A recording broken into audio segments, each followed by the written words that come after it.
Halo semua, Assalamualaikum warahmatullahi wabarakatuh. Gimana nih kabarnya hari ini? Baik kan? Masih semangat kan belajarnya? Oke, sekarang kita akan belajar nih tentang alat kontrasepsi. Jadi kita bahas yuk langsung saja. Nah, dalam pemilihan alat kontrasepsi ini sebenarnya ada urutannya nih. Urutan pemilihan alat kontrasepsi yang rasional. Nah, ini adalah bagiannya, itu ada angka 20 dan 35 yang menunjukkan adalah umur. Jadi, ada batasan umur yang dapat dijadikan acuan untuk menentukan pemilihan dan urutan penggunaan alat kontrasepsi yang sesuai dan rasional tentunya. Oke, kita lihat yang pertama. Jadi untuk usia kurang dari 20 tahun, tujuan dari penggunaan alat kontrasepsi biasanya adalah untuk menunda kehamilan. Sementara untuk usia 20-35 tahun, fungsi penggunaan alat kontrasepsi adalah untuk menjarangkan kehamilan. Sementara untuk lebih dari umur 35 tahun, ini fungsi penggunaan alat kontrasepsi adalah supaya tidak hamil lagi. Tentunya pertimbangan fase-fase yang diacukan terhadap umur ini memiliki pertimbangan sebelumnya, di mana waktu yang sesuai untuk yang paling ideal untuk bisa memulai kehamilan dan kapan waktu yang sesuai untuk paling tidak menghindari atau menghindari dari kehamilan dan kapan harus menunda. Jadi ini gambarannya. Nah, untuk yang fase menunda kehamilan itu ada beberapa alat kontrasepsi yang ditawarkan. Bisa menggunakan pil, bisa menggunakan IUD, bisa menggunakan alat kontrasepsi yang sederhana, bisa menggunakan implan, dan bisa menggunakan suntik. Nah, sementara pada fase yang menjarangkan kehamilan ini biasanya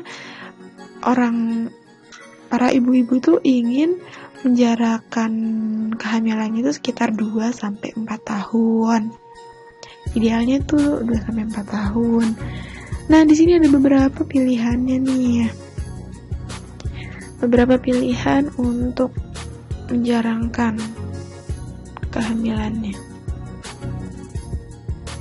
Bisa menggunakan IUD, suntik, pil, penggunaan implan, dan bahkan mungkin kalau misalkan menjarangkannya itu memang sudah cukup keinginan untuk anak sejumlah yang sudah dimiliki, mungkin bisa juga dengan steril. Jadi ini sangat tergantung dengan apa yang diinginkan oleh si ibu untuk menggunakan alat kontrasepsi atau KB ini.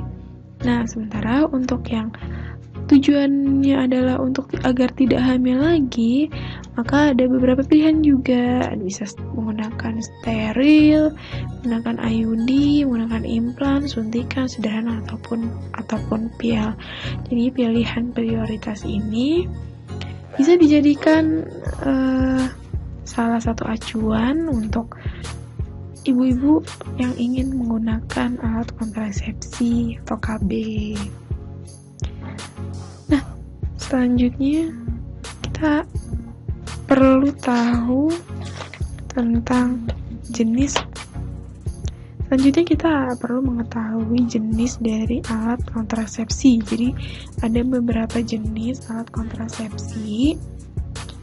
Nah, bisa dibedakan berdasarkan jangka waktu penggunaannya, berdasarkan cara pemakaiannya, serta metode yang digunakan.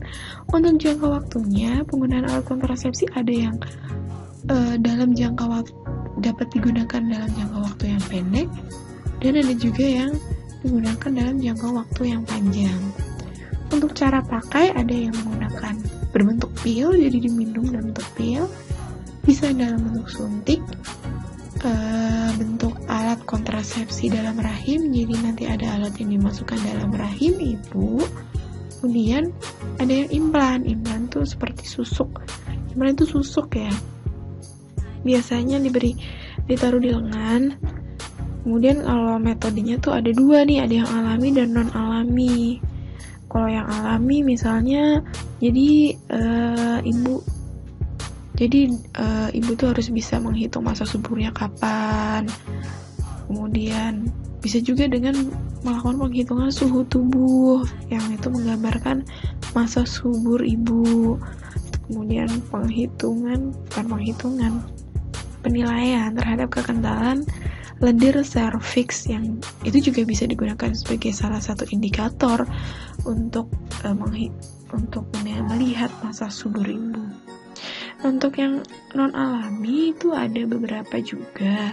Ada yang menggunakan alat pelintang, misalnya jadi untuk menghambat bertemunya sperma dan ovum, misalnya dengan kondom misalnya, kemudian IUD. Kemudian ada yang hormonal nanti cara pakainya ada beberapa juga. Kemudian ada yang sterilisasi berupa tubektomi dan vasektomi. Terima kasih. Assalamualaikum warahmatullahi wabarakatuh.